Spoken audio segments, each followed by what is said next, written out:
Halo guys, pada kesempatan ini akan coba saya jelaskan trik manipulasi, yaitu mendapatkan perhatian dari orang lain. Mendapatkan perhatian dari orang lain bisa positif, bisa juga negatif, bisa pujian, bisa hujatan. Itu adalah sesuatu yang penting bagi orang-orang manipulatif untuk mendapatkan power. Ketika dia mendapatkan perhatian dari publik atau dari sejawatnya atau dari rekan-rekan kerjanya, maka dia akan mempunyai power. Setiap pergerakannya bisa diperhitungkan oleh lawannya, bisa juga akan lebih dilirik oleh atasannya sehingga mendapatkan kesempatan promosi yang lebih besar. Kalau misalnya seorang musisi ya mendapatkan perhatian, itu bisa membuatnya mendapatkan ketenaran yang lebih sehingga karya-karyanya itu bisa lebih dikenal oleh masyarakat. Jadi perhatian itu, entah itu negatif atau positif, adalah sesuatu yang berharga bagi kita. Tergantung kita mengelolanya.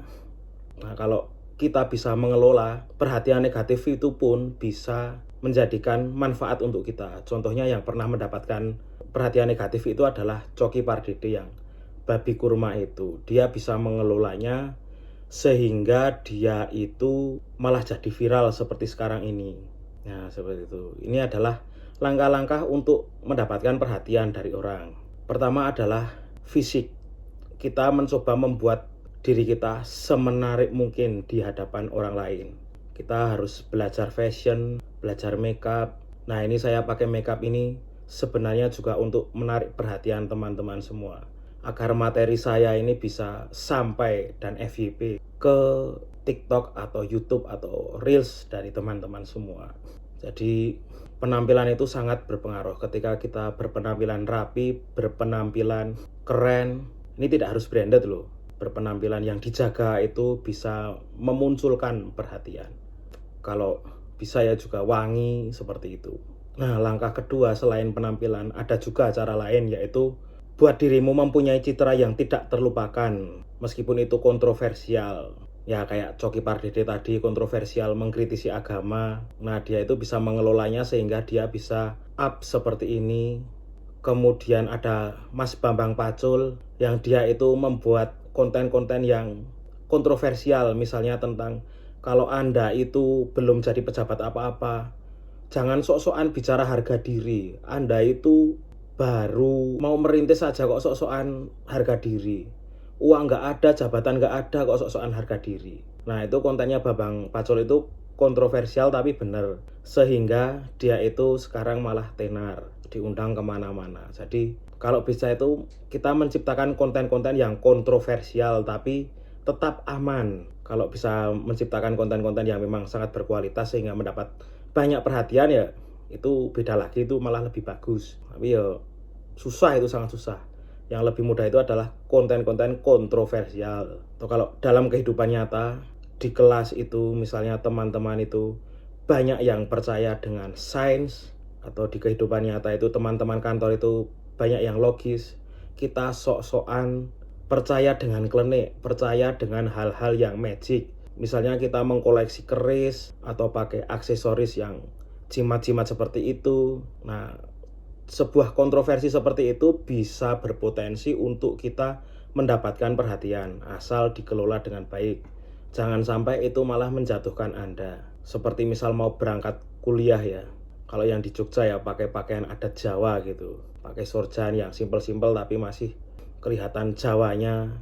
Terus tidak begitu melanggar aturan kampus.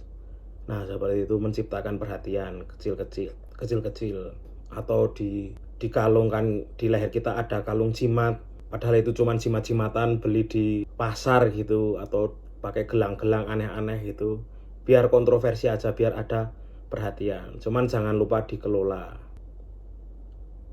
Untuk menciptakan perhatian, misal kita di dalam sebuah circle atau di dalam sebuah situasi lingkungan kantor, kita itu sebenarnya jauh lebih mendapatkan manfaat ketika kita diserang. Entah itu diserang pendapatnya atau penampilannya atau pemikirannya. Nah, itu tuh jauh lebih baik daripada kita diabaikan.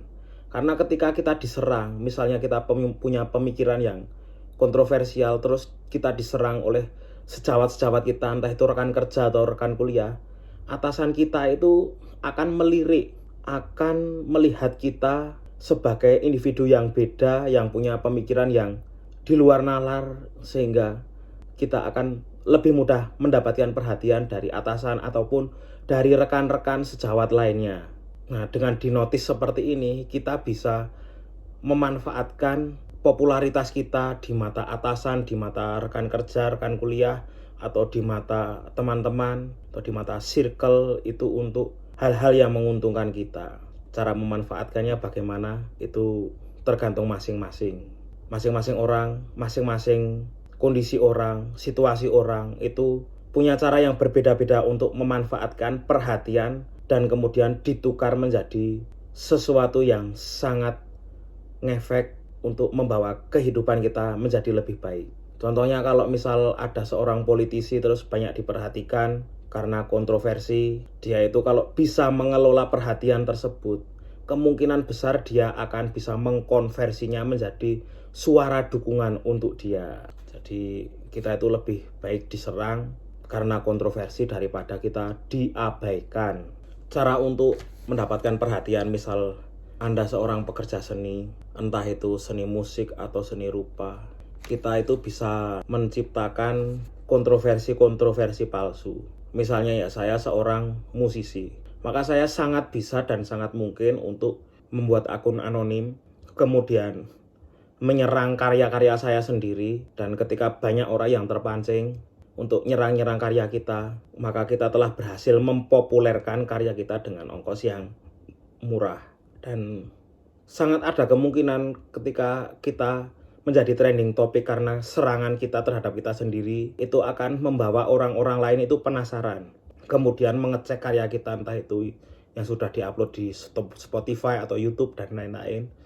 Kemudian orang-orang yang ikut-ikutan itu kemungkinan besar bisa malah menyukai karya-karya kita. Seperti itu. Jadi cara menciptakan kontroversi yang berikutnya adalah menyerang diri sendiri. Nah, strategi dalam mendapatkan perhatian orang ini, kita itu harus adaptif. Kita itu harus berbeda-beda. Ketika kita melakukan cara-cara untuk mendapatkan perhatian orang dengan cara yang sama, kemudian diulang-ulang, maka audiens itu akan bosen. Dia itu akan nyari-nyari sesuatu yang menarik dari orang lain, bukan dari kontroversi kita lagi. Kalau misal kita membuat kontroversi, misal kontroversi A ini sudah meredam, sudah damai, kita perlu untuk menciptakan kontroversi-kontroversi lain. Misalnya yang tadi nyerang diri sendiri itu sudah tidak up lagi, kita perlu menciptakan kontroversi, misalnya settingan dengan ribut dengan orang lain atau hal-hal yang sejenis. Atau Anda bisa memikirkan sendiri cara-cara membuat kontroversi yang luar biasa dan lebih aman, tapi efeknya sangat luas. Seperti itu. Nah, dalam mendapatkan perhatian atau mencari perhatian dari orang, selain kita caper, memang benar-benar caper, kita itu harus diimbangi dengan menunjukkan sisi misterius. Ketika kita caper terus, tidak ada sisi misteriusnya, kita itu jadi tidak bervalue, tidak mempunyai nilai di mata orang lain. Kita dianggap orang yang mungkin ADHD, attention deficit hyperactivity disorder, kalau kita mencari-cari perhatian itu dengan sangat terus-menerus, frekuensinya sangat tinggi. Maka dari itu kita itu perlu untuk menunjukkan sisi misterius kita. Sisi misterius kita ketika kita mencari perhatian orang, itu membuat orang-orang itu menanti-nanti apa yang kita lakukan ke depannya.